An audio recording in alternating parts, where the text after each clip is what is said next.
Hi, I'm Sonakshi Awasthi from TheFederal, and today we're in Delhi, meeting someone who's putting Indian pizza on the map in a big way.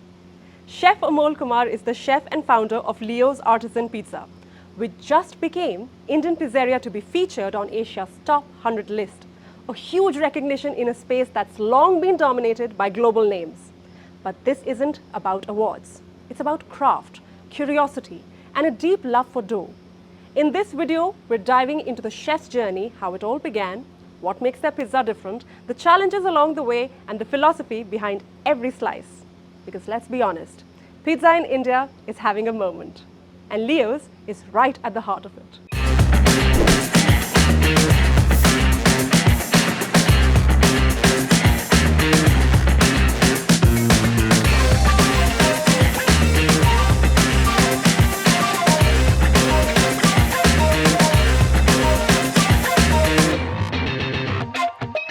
So Amol, how did it feel to be in the list of the Asia's first 100 restaurants? Feels pretty good. Yeah, we didn't know it was going to happen, or it's not something we signed up for or nominated ourselves for. So yeah, it just sort of happened out of the blue or on its own, or at least I'm not sure how it How did you happens. find out? We were sent an email. Oh. Yeah, so I was sent an email actually, and yeah, they invited us for the. They said that you're in the top 100 list, and we'd love for you to be in Milan to receive the award in I think it was at the end of June, and so that's how I found out. Unfortunately, I couldn't travel that time, but yeah, we were all extremely thrilled to have been featured. It's a big honor. So you broke this to your team. I mean, what was their reaction like? I mean, you were ecstatic, I am sure of that. They were too. They also. I mean, yeah. The team works really hard every day. They come in, they show up every day, and it means a lot to them. Also, it's a matter of prestige for them. So they also take a lot of pride whenever we get any kind of recognition.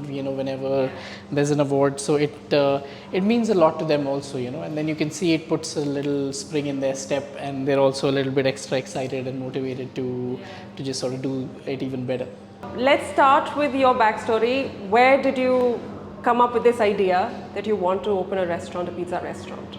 I remember I wanted to do a small pizza place, a hole in the wall place where I would have maybe just a few tables, where maybe 12 or 15 people could come and sit. I wanted to do something really small, very intimate, but I wanted to try and get the pizza right. That was always the most important thing to me, and also one of the reasons is that I wanted to eat this pizza, but I thought no one else was trying to do it or to get it right. So I figured I'd give it a shot, and then that's how the ball got rolling, because then I started looking up places in Italy where I could go and learn how to make pizza, and then I picked a place which had a mandatory 2-month internship attached to it. And to me, that was the most important bit, because I'm not from the industry as such. I haven't worked in the industry. So, when you learn at an institute, it's it's a controlled environment, and it's designed to make you achieve the desired results. In Italy, yeah. And then, but working in a real world scenario sort of, helps you learn things like how to just go about a day, how to prep for a day, how to maybe keep wastage to a minimum, or what might go wrong, and then how you might be able to deal with it. So Italians, as we know, are very particular about their food, especially their pizzas and their pastas. Yeah. So how would you say that the Italian pizza is different from the Indian pizza? And what kind of made you do something differently when you started something here in India? Well, I think for a long time we had a completely different version of pizza here locally. So, for instance, I grew up eating Nerula's pizza. I'm not sure if you know what that is. Okay. I grew up on Nerula's pizza, and that's a very different style of pizza compared to what we make and what we have sort of more readily available I these think days. the crust issue is like nothing. Having said that, to me it's still nostalgia. I haven't eaten it in maybe 10 years or more, but I still in my heart I still have a soft corner for it. So I think at least for most of the people in Delhi, at least my age, that was our first influence, first exposure to pizza. That was like one of the first versions of pizza that was available to us. Like a lot of other things, our influence comes from America actually. It doesn't come from the place of origin of the dish. So yeah, because it's also a cultural thing. Like for instance, pizza in the States is they get bigger pizzas which are more for say communal eating. So you have a bunch of friends coming over, you'll get pizza. You have game day or you're watching a movie, you get a pizza and then you eat big slices. And then you always share, right? Whereas in Italy, usually it's 11 to 12 inches, the pizzas. They're always, one to a person. And there's a lot of focus on the dough and the ingredients to make sure that it's also light enough for one person to eat. Oh, that entire pizza? Yeah. I mean, 11 to 12 inches, 3-year-old also gets his or her own pizza. And wow. They usually finish it. They might get one to share, but that's the fifth one. And yeah, in Italy, like I said, there's a lot of focus on the dough making process, on the ingredients, which is why I study a lot in terms of just dough making. I keep learning constantly to try and make sure that it's light to eat, it tastes good, also digests well, your system can process it easily, so it doesn't feel too heavy, doesn't feel like it's sitting in your system too long. Like what got you hooked on to pizza? Why pizza? Like there's so much in the menu. Why pizza? Yeah. So when I was a kid, I think I was 10 years old, yeah. And so I was pretty lucky. My parents took me to Europe on a family trip. And then I'm told that I was a very picky eater. I'm told I constantly kept asking for dal chawal or home food, And I don't remember this, but obviously I have no reason to doubt what they say. And then so yeah, I was a very picky eater, and then I refused to eat most things that were offered to me. And then at some point, my parents realized that pizza works well with kids. So then then they just fed me pizza, and they were like, just sort of eat this and let us do our thing. So yeah, and then I actually remember obsessing over that pizza. And then I remember asking to eat pizza pretty much every day, for at least for one meal. If not both. I think they didn't allow me to eat it twice a day, but yeah, I did eat a lot of pizza. And then so I remember obsessing over that pizza. But again, I don't think I didn't think that this is what I'm going to do in my life, for a profession. But I think that was one of the seeds that was planted along the way.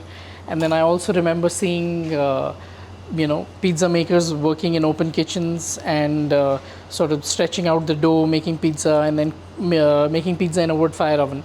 And I remember that I felt like it was the coolest thing I had ever seen, cooking in a wood fire oven.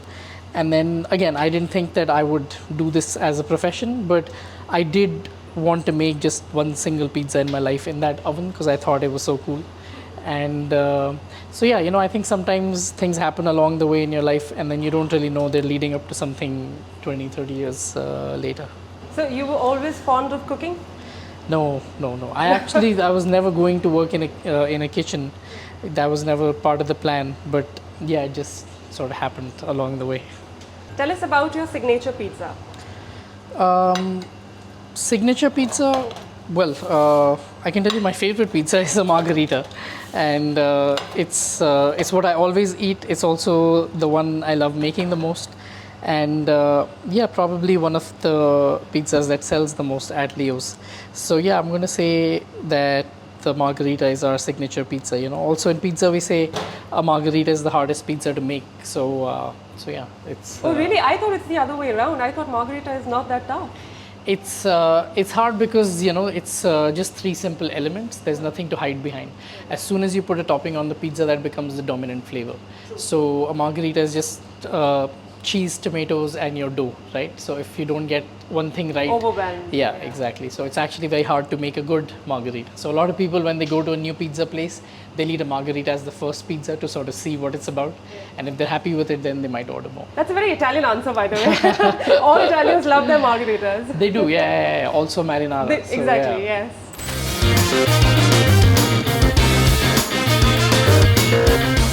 Okay, Amol, so what was the biggest challenge setting this up? Everything. Like I said, I'm not from the industry, so I didn't know anything. I didn't know where to go to look for equipment, where to look for ingredients, where to look for people. So it took a while. That's why with the very first one, it took me about 10 months to put it together. Legalities, licenses, Yes. permits, everything, and a lot of it is a bit of a gray area in In India. India, yeah. So I just went to stores, I went to regular stores to just buy ingredients off the shelf because I didn't know where else to go.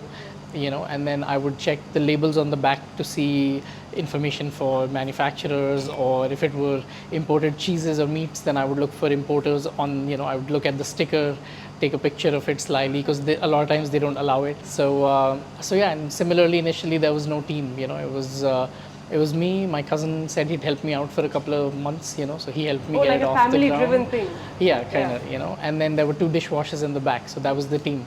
And then I did all the food, and then he did the drinks. So between that, him and I did pretty much everything else, So if you walked in, then you'd be greeted by one of us.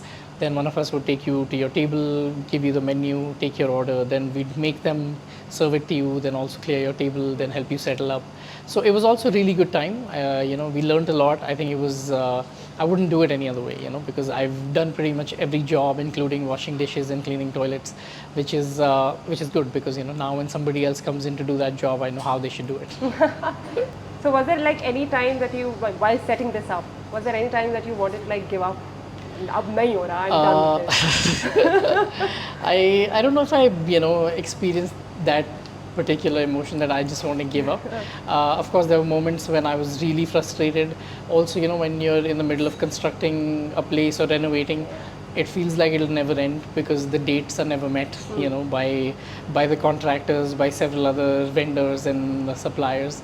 So yeah, I remember feeling extremely, extremely frustrated that, just feeling like, it may never happen. And then I started doubting myself. I, started questioning if I was actually, I was like, do I have an intention to open it, or, am I just stalling? So people usually say that what I've heard from my Yeah. colleagues also is, and people in restaurant business, they're not very keen on opening a restaurant. Right. So like you said, let's not say it's a hassle, but yes, it's quite frustrating Sure. to open one in India. It Yeah, is. yeah, yeah. And to continue maintaining it. So what was it like? I mean, what keeps you going for this? Like, all right, let's keep going, let's keep doing this, Yeah, and yeah. let's not give it up. I mean, see, for me personally, honestly, when I was in the process of starting Leo's, at that time, I was, in general, I was struggling a bit in my life, personally, professionally, pretty much on all fronts. And then I got to a point where I wanted to and I needed to make a move, with my life. So I was actually at a point where I was willing to fail more than I was willing to succeed. I was only thinking that I will fail, and then I was like, okay, at least I'll be able to say I tried this, it didn't work. What now? What next?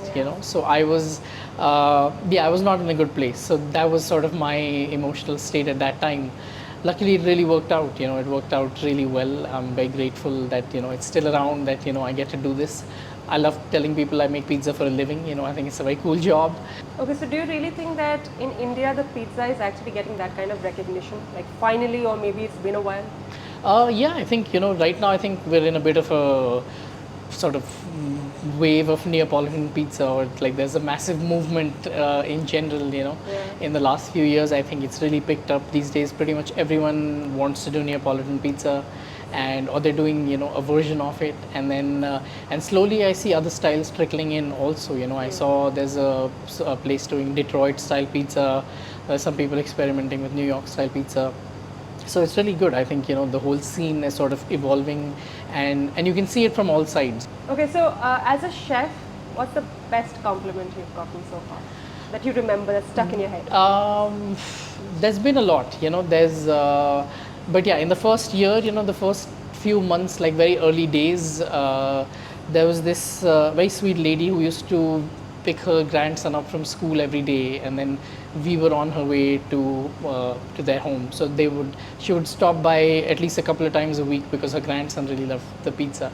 And so one day she spoke to me. She just said, she's really happy with the place, with the pizza, and she also liked it. She said her grandson loves it. And then I was making pizza. I was in the kitchen, and she asked me if she could give me a hug. So I said, sure, why not? And then I just stepped out. She gave me a hug, and she was very, very sweet. So yeah, I always remember that. I always cherish that. There's always negatives. There's always course, the other side of it. But yeah, as long as the positive outweighs it, yeah, we keep going. Nice. So Amol, you have a lot of workshops here that you Right. mentioned earlier also. What advice would you give to the young chefs coming up? So yeah, we do a lot of workshops, and it's a lot of learning for me also, because people come in, especially for enthusiasts, or people starting out. They are very keen to spend a lot of money on, buying Italian flour and spending, I don't know, 500 rupees a kilo on a bag of flour. So I always tell them to, initially save your money, just focus on the process, on the technique, try to understand it, try to learn it well. Right. Because once you're comfortable with it and once you understand it, then you'll also see how using Italian flour will make a difference or upgrade things or improve things. But if you're already working with it, you won't really know how it changes or how it evolves, because there is a big difference. So, there's a lot of learning which gets left out. Okay, so what's next for Leo's? I mean, anything in the pipeline that we're unaware of? So we're, like you said, we're doing workshops, but I've also started teaching pizza making to enthusiasts and budding professionals alike. So if anyone's looking to get into pizza professionally or to make a career out of it, then yeah, I do professional courses with them, which can be 1 to 3 weeks long.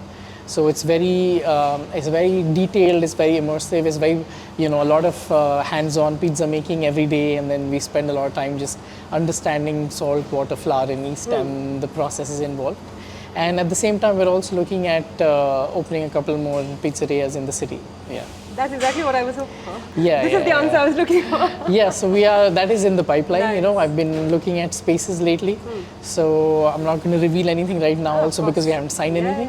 But yeah, thankfully people keep us very busy. So I think, we can do a couple more.